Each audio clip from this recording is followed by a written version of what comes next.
Today I'm here to talk to you about what is the best game package or starter ship in Star Citizen. Just a couple of things before we dive in. In order to play the game of Star Citizen, you don't actually purchase the game. You have to purchase what's called a game package. That comes with a starter ship, but it also comes with a digital download and the capability to actually play the game. Now, once you own your starter package, you don't need to buy anything else. Yes, you can. This website's incredibly enticing. Yes, you can buy a bunch of other stuff, but you don't need to.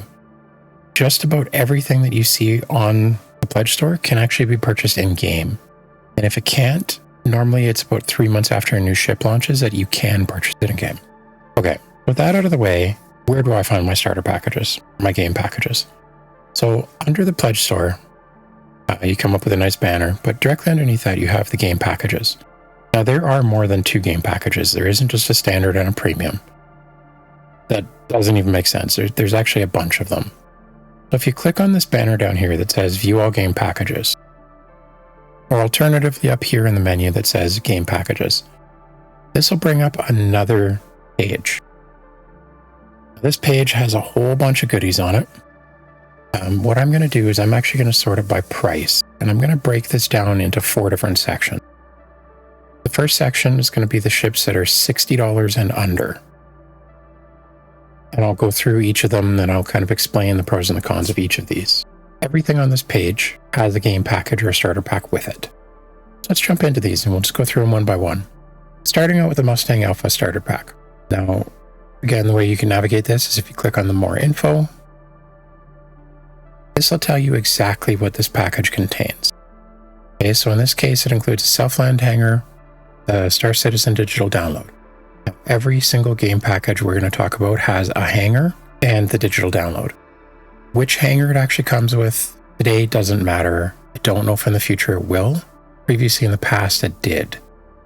The way that the hangars work now is that each of the locations has the hangars, so it doesn't make sense to purchase a game package based on the hangar. Basically ignore those two. So the 2 things that you really do care about is first off the ship, but how much starting money do you come with, and how much insurance does it come with? Those are the 3 variables that really dictate each of the different starter packages. So in this case, on the Mustang Alpha pack, you can see that it comes with 1,000 UEC credits and 3 months insurance. Now, I'll be honest, 1,000 UEC credits is almost nothing. So a selfless little plug, if you are thinking of joining the game, make sure that you click on my referral link in the description below. That will actually get you an additional 5,000 UEC, which, again, if you're only getting 1,000 to start out with, 6,000 actually does make a bit of a difference. Now, it's not a lot. It might be enough to buy a couple pieces of armor and a backpack. So you are going to have to grind to get a bit of money right off the hop. Working through these ships one at a time. Again, we start out with the Mustang Alpha. Now, the Mustang Alpha, I mean, all of these are good ships that you see. This would not be my personal choice. Comes with 6 SCU of cargo space. Now, that's not bad. It's enough to run some package delivery missions. It's a little bit difficult to actually use that space. Just the way it's designed, trying to shove them into the tube, it's not really ideal. It's got some decent speed to it, but there really isn't a lot of features to this.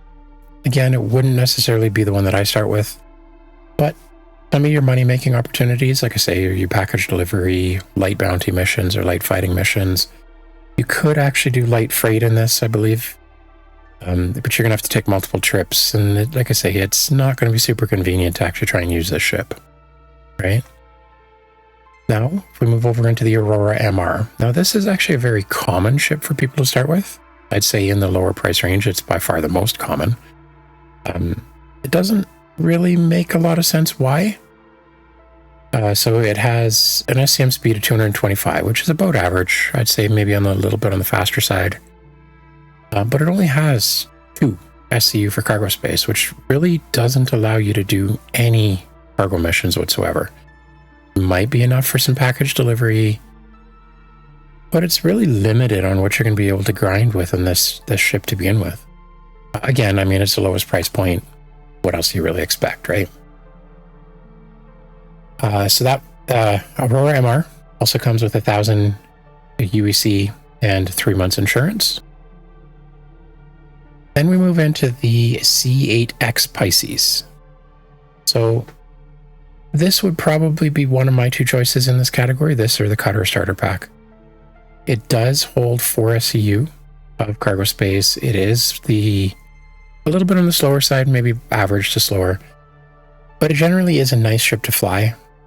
It's a lot easier to fly and maneuver than some of the other ones. Like I find the Aurora is horrible to try and navigate into and out of, and actually to fly just because they're so long.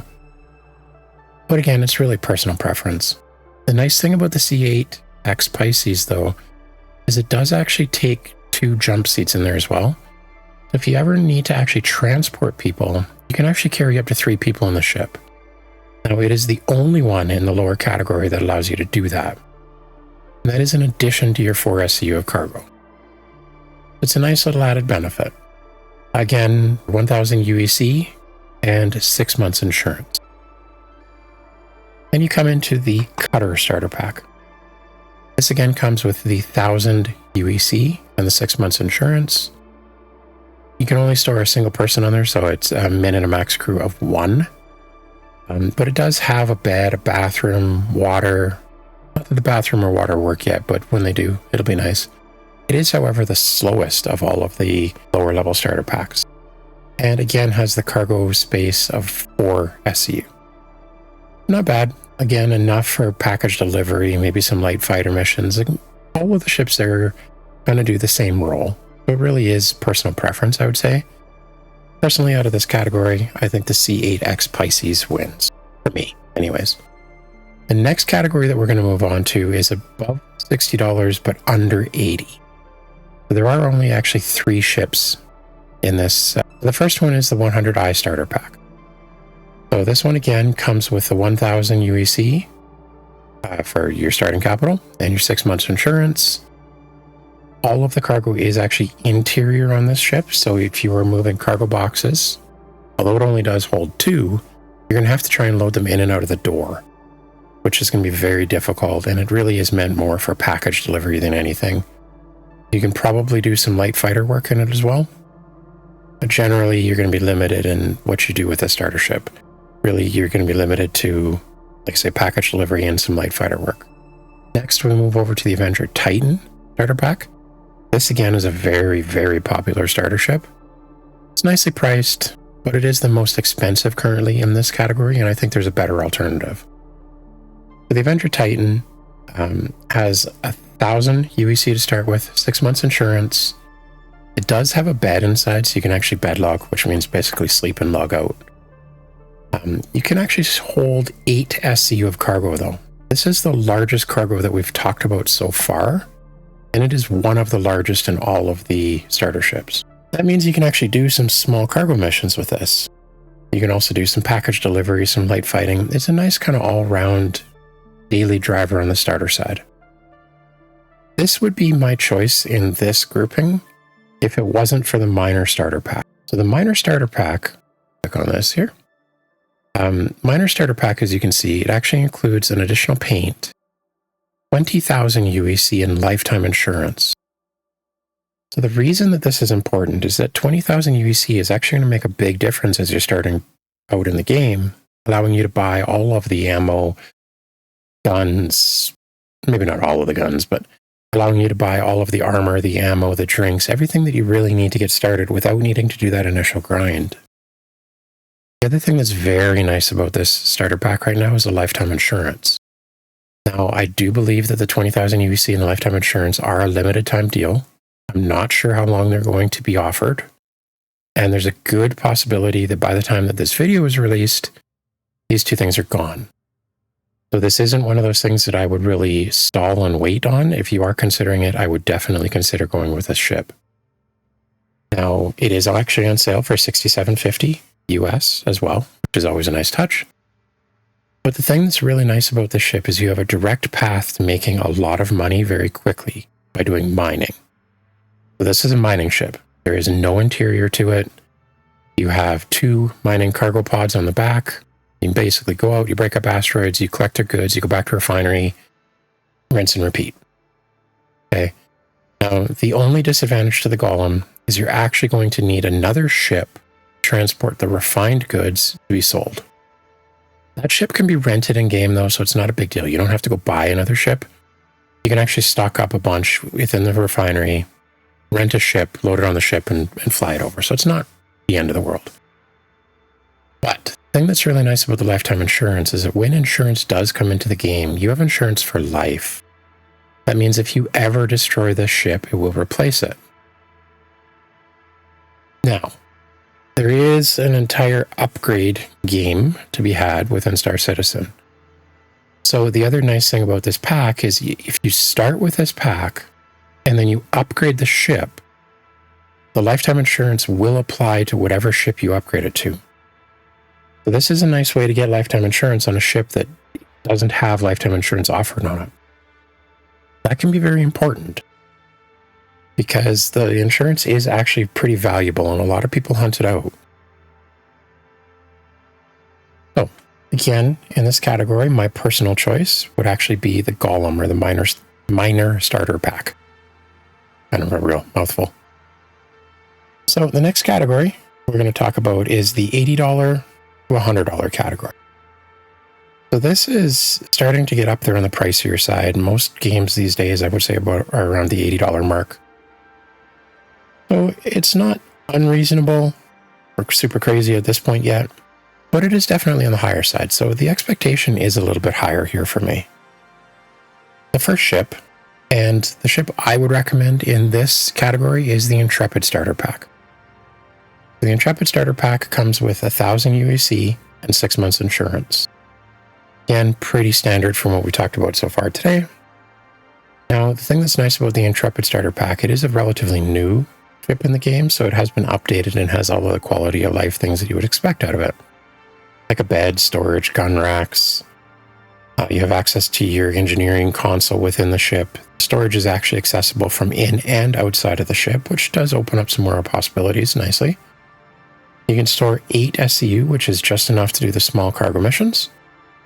So it really opens up the ability to do kind of light fighting or light bounty missions, some light freight, small freight contracts. You can also do package delivery in this. It's kind of a nice all-round ship, while at the same time having kind of a nice modern look to it. And like I say, it is my chosen starter pack on this level of the starter pack anyways. Next up, you have the Soyun.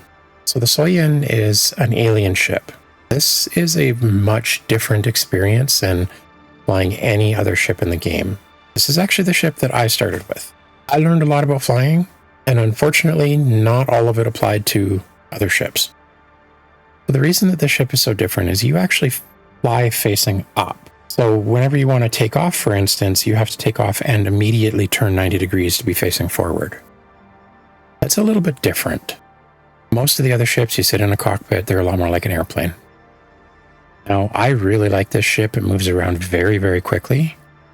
But one thing that you're going to learn in a real hurry with this ship is that you want to use the self-land feature, called N. I find it very difficult, even now with 18 months in the game, I find it very hard to land this ship manually. So using the auto land feature by holding N will save you landing and crashing all the time. So the Soyun again comes with 1,000 UEC, 6 months insurance. It does hold 6 SCU of cargo. It's an SCM speed of about 225, I believe it is. Got a bed, gun racks. It's really got everything that you would need to start. So again, you can do the package delivery, the light freight, although some of the contracts I believe go up to 8 SCU. So you might have to make 2 trips, unfortunately. But it's kind of a nice all-around ship. Now, the next ship in question is the Avenger Titan. I don't think that this ship should be priced at $90, to be honest. The only thing that you can really do with this ship is a light fighter. If you want to focus on bounty missions, I mean, this is a potentially good ship. It has 0 SCU for cargo space, which means you can't do freight, you can't do package delivery. The only thing you can do is fight. Now, there's a lot of other ships that I've mentioned so far that actually do a better job of fighting than the Arrow. This ship used to be super popular, but this is one of those ships I would absolutely not recommend as a starter pack. Does come with 1,000 UEC. Start out so you can buy some stuff. and 6 months insurance as well. But again, not a ship that I think would be worth it. Next up in this section, you have the Nomad. So this is actually a pretty interesting ship because for its price, it is the largest carrier ship that you can get. I actually really enjoyed flying this ship around. So it comes with a reasonably standard 1,000 6 months insurance, 1,000 credits and 6 months insurance. It has a bed, a gun rack, a bathroom, closet, and 24 SEU of space, which means that you can actually do small and medium cargo missions with it, which will help you build up a lot of credits really quickly over the rest of the ships. Finally, we have the ships that are priced over $100 US. So I'm going to limit this to just the three, the Freelancer, the Cutlass Black, and the Constellation Andromeda. They do have some packs as well, and depending on your level of concierge, you get access to different things. But honestly, you're not going to start out the game paying $1,100. I'm not even going to waste my time and talk about those. And quite honestly, if you're going to spend $15,000 to start out playing the game, just give me a call and I will give you a personal walkthrough of every ship that's in there and why you probably don't want to buy that. But again, if you want to, by all means, let me know in the comments. And like I say, I will gladly take you through a personal walkthrough of every ship that's in there so you know what you're spending your money on. All right, so moving into the final group of ships. First off, we have the Freelancer. Priced at $125, does come with 5,000 credits and 6 months insurance. Now this ship and the rest of the ships in this group are a little bit strange because they actually have a listed crew size of a minimum of 2 to 3 people, which is a little bit strange to be starting the game out with. So let me explain that in the game today, this could always change in the future, they change these things all the time, but in the game today, the minimum crew size really isn't super important. As you start to get to larger ships like the Polaris, you might not be able to control the guns. But in these 3 ships, you'll have more than enough control to pilot these without a problem. Okay, so don't worry about the minimum crew size. Now, the Freelancer has a maximum crew size of 4. It means it has beds for 4, it has a cockpit that'll hold 4. It also has the water machine, bathroom, all of kind of the living amenities that you'd really expect. It's got an SCM speed of 197 and 66 cargo space. Now this could always change, and it may have actually changed already, but that's what it's listed for on the website right now. That's enough to do some pretty sizable medium freight contracts and possibly even grab several freight contracts. It's also a decent light fighter. I don't know if I would do all of the bounties with it, but it's a decent light fighter. Kind of a nice all-round ship, and it's actually a very popular ship as well. Next, we move into the Cutlass Black. Now, this is probably one of the most popular ships in the game, but not a ship I would personally buy. The Cutlass Black has the package with it anyway. It comes with 1,000 UEC and 6 months insurance. Again, pretty standard at this point. It does contain a bed. It's listed as a minimum crew of 2 and a maximum crew of 2, but there's actually 3 seats, which is a little bit strange because you have a separate gunner seat in the Cutlass Black. It's got a decent cargo with 46 SCU, but as you can see, for normally the same price, you could actually go with the Freelancer, which has roughly 50% more cargo. Now, the Cutlass Black is a tough little ship. It's got a lot of guns, it's got a lot of shielding on it. That's why a lot of people like it. But to me, I don't like the aesthetic of it. I don't like flying it, and I don't like the animations that come with it. This is where personal preference comes in, though. And then finally in our list, we've got the Constellation Andromeda. This one comes in at $275. Now, to spend $275 on a game to begin with, that's a bit steep. There's not a lot of people who are going to go do that. Now, this pack does come with 10,000 credits to start out with, and again, 6 months insurance. So this is listed as needing 3 people by the ship, with a maximum of 4 people. Now, the Andromeda is a beautiful ship. All of the Constellation ships are beautiful ships. They're probably the most renowned ships in Star Citizen, to be honest. This ship has all of the amenities that you possibly need. an SCM speed of about 200, cargo capacity of 96. There is nothing wrong with the starter pack. And the thing that is actually very nice about the starter pack is it does contain a bunch of other stuff that are collector items that you will not be able to get anywhere else in the game. So for instance, the fish tank, that specific fish tank or the cot, you can't actually get these anywhere else in the game. You can't buy them. They're collector items. Now at the same time, they don't work. So the fish tank you can get, but I don't think you can put the fish in it. The workbench does nothing. It's just something to look at. The posters, I've never successfully got one to hang in my hangar. So you are getting a bunch of extra stuff that you will be able to theoretically use in the future that don't really provide you a lot of value today. Now, the other thing that you do get as part of this package is a PTV. This is a little, let's call it a space golf cart, for lack of better words. It's really kind of nice to drive around your hangar, but that's about all it's good for. So, of the three in this category, I would probably go with Constellation Andromeda. However, I have another alternative.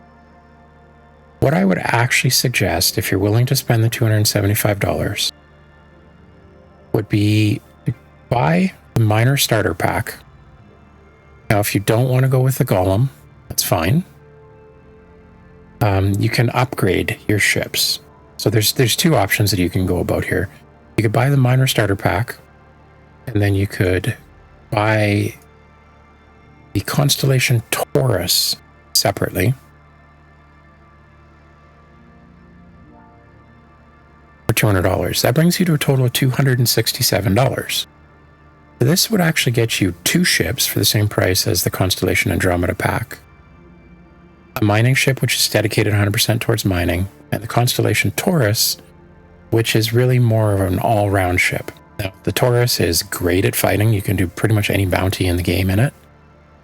You have a cargo capacity somewhere around 150 SCU. It's also a very tough ship, so if you're attacked, you really don't have to worry about being attacked. It's a very strong ship with a lot of shields and a lot of hit points on it. It also has a lot of pilot-controlled guns to it. That comes in handy when you're trying to solo a ship.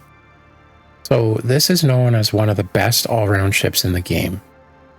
Again, if you're willing to spend the $275 on the Constellation Andromeda, I would actually propose buying the Golem with lifetime assurance and adding a Taurus. Now, it's absolutely acceptable to buy the Golem or the Taurus in-game without spending the other $200. But if you're dying to spend the $200, I would go this way. Just as a quick recap on all of our different sections. In the first section, if this is the price point you want to stay at, I would suggest buying the C8X Pisces. In the middle section, my choice would be the minor starter pack with the Drake Golem in it. In the third group, that is the $80 to $100 group, I would suggest going with the Intrepid. And finally, in the fourth group, I wouldn't suggest any of these. I would still suggest the minor starter pack and purchasing the Constellation Taurus separate. If you're considering buying the mining starter pack, I actually have a review dedicated directly to the Drake Golem that I'll link here. Other than that, thank you, and I'll see you in the verse.